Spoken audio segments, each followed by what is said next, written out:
अल्लाहुम्मा सल्लि अला मुहम्मद व अला आलि मुहम्मद कमा सल्लैता अला इब्राहीम व अला आलि इब्राहीम इन्नका हमीदुम मजीद। दीन की खातिर सख्तियों का बर्दाश्त करना और तकालीफ़ और मशक्क़त का झेलना। हुज़ूर अक़दस सल्लल्लाहु अलैहि वसल्लम और सहाबे कराम रज़ियल्लाहु ताला अन्हु ने दीन के फ़ैलाने में जिस कदर तकलीफ़ें और मशक्क़तें बर्दाश्त की है, उनका बर्दाश्त करना तो दरकिनार, उसका इरादा करना भी हम जैसे नालायकों से दुश्वार है। तारीख़ की किताबें इन वाक़यात से भरी हुई है, मगर उन पर अमल करना तो अलहदा रहा, हम उनके मालूम करने की भी तकलीफ़ नहीं करते।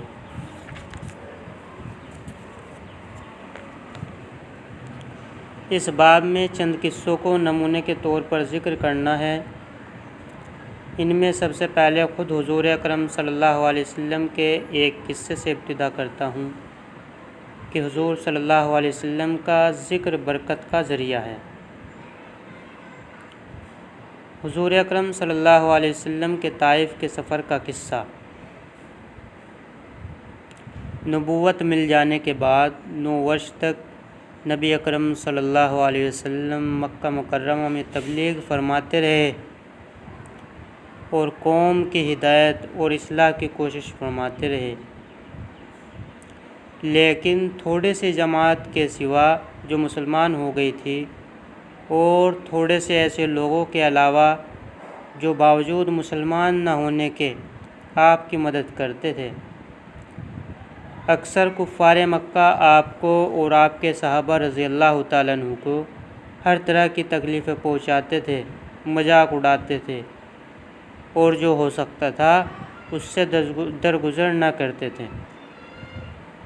हुज़ूर सल्लल्लाहु अलैहि वसल्लम के चचा अबू तालिब बिन उन्हीं नेक दिल लोगों में थे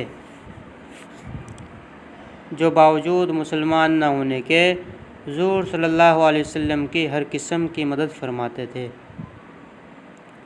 10वें साल में जब अबू तालिब का भी इंतकाल हो गया तो काफिरों को और भी हर तरह खुले मुहार इस्लाम से रोकने और मुसलमानों को तकलीफ़ पहुँचाने का मौका मिला। हुज़ूर सल्लल्लाहु अलैहि वसल्लम इस ख़याल से ताइफ़ तशरीफ़ ले गए कि वहाँ कबीला सक़ीफ़ की बड़ी जमात है, अगर वो कबीला मुसलमान हो जाए तो मुसलमानों को इनकी तकलीफ़ों से निजात मिले और दीन के फैलने की बुनियाद पड़ जाए। वहाँ पहुंचकर कबीले के 3 सरदारों से, जो बड़े दर्जे के समझे जाते थे, गुफ्तगू फरमाई और अल्लाह के दीन की तरफ बुलाया और अल्लाह के रसूल की यानी अपनी मदद की तरफ मुतवज्जा किया। मगर उन लोगों ने बजाय इसके कि दीन की बात को कबूल करते या कम से कम अरब की मशहूर मेहमान नवाजी के लिहाज से एक नौवारिद मेहमान की खातिर मुदारात करने से साफ जवाब दे दिया और निहायत बेरुखी और बद अखलाक़ी से पेश आए। उन लोगों ने यह भी गवारा न किया कि आप यहाँ क़याम फरमा लें।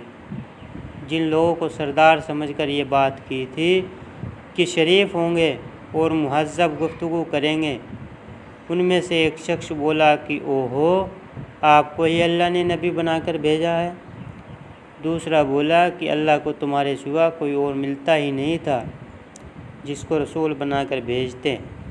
तीसरे ने कहा, मैं तुझसे बात नहीं करना चाहता इसलिए कि अगर तू वाकई नबी है जैसा कि दावा है तो तेरी बात से इनकार कर देना मुसीबत से खाली नहीं। अगर झूठ है तो मैं ऐसे शख्स से बात नहीं करना चाहता। इसके बाद उन लोगों से नाउम्मीद होकर हुज़ूर अकरम सल्लल्लाहु अलैहि वसल्लम ने और लोगों से बात करने का इरादा फरमाया कि आप तो हिम्मत और इस्तिक़लाल के पहाड़ थे। मगर किसी ने भी कबूल न किया, बल्कि बजाय कबूल करने के हुज़ूर सल्लल्लाहु अलैहि वसल्लम से कहा कि हमारे शहर से फ़ौरन निकल जाओ।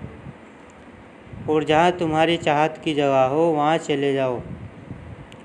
हुजूर अकरम सल्लल्लाहु अलैहि वसल्लम जब उनसे बिल्कुल मायूस होकर वापस होने लगे तो उन लोगों ने शहर के लड़कों को पीछे लगा दिया कि आपका मजाक उड़ाए, तालियां पीटे, पत्थर मारे, हत्ता कि आपके दोनों जूते खून के जारी होने से रंगीन हो गए। हुजूर अक़दस सल्लल्लाहु अलैहि वसल्लम इस हालत में वापस हुए। जब रास्ते में एक जगह इन शरीरों से इत्मीनान हुआ तो हुजूर सल्लल्लाहु अलैहि वसल्लम ने ये दुआ मांगी।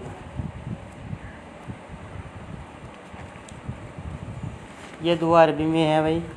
इसका तर्जुमा ये है, ए अल्लाह तुझे से शिकायत करता हूँ मैं अपनी कमज़ोरी और बेकसी की और लोगों में ज़िल्लत व रुसवाई की। ए अरहमर राहिमीन, तू ही जो वफ़ा का रब है और तू ही मेरा परवरदिगार है। तू मुझे किसके हवाले करता है?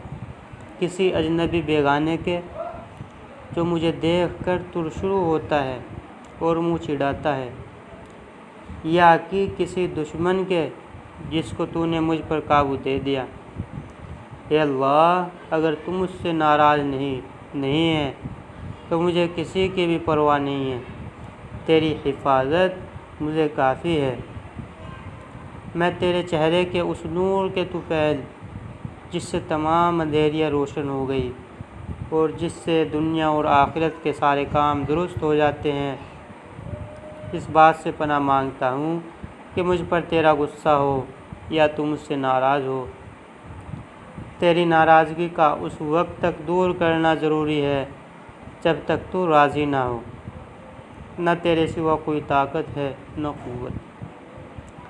मालिकुल मुल्क की शान कहारी को इस पर जोश आना ही था कि हज़रत जिब्रील अलैहिस्सलाम ने आकर सलाम किया और अर्ज़ किया कि अल्लाह ताला ने आपकी कौम की वो गुफ्तगू जो आपसे हुई सुनी और उनके जवाबात सुने, और एक फ़रिश्ते को जिसके मुतालिक पहाड़ों की खिदमत है आपके पास भेजा है कि आप जो चाहें उसको हुक्म दे।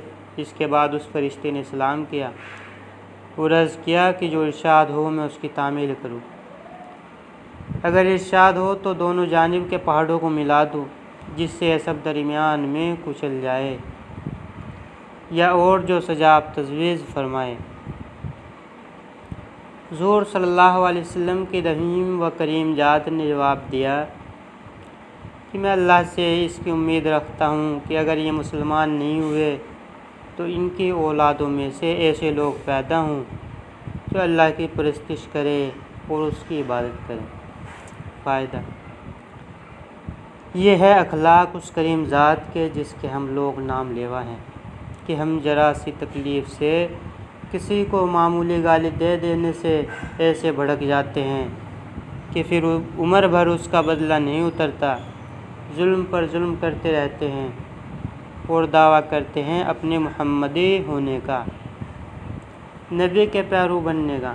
नबी करीम सल्लल्लाहु अलैहि वसल्लम इतने सख्त तकलीफ़ और मशक्क़त उठाने के बावजूद न बद्दुआ फरमाते हैं न कोई बदला लेते हैं।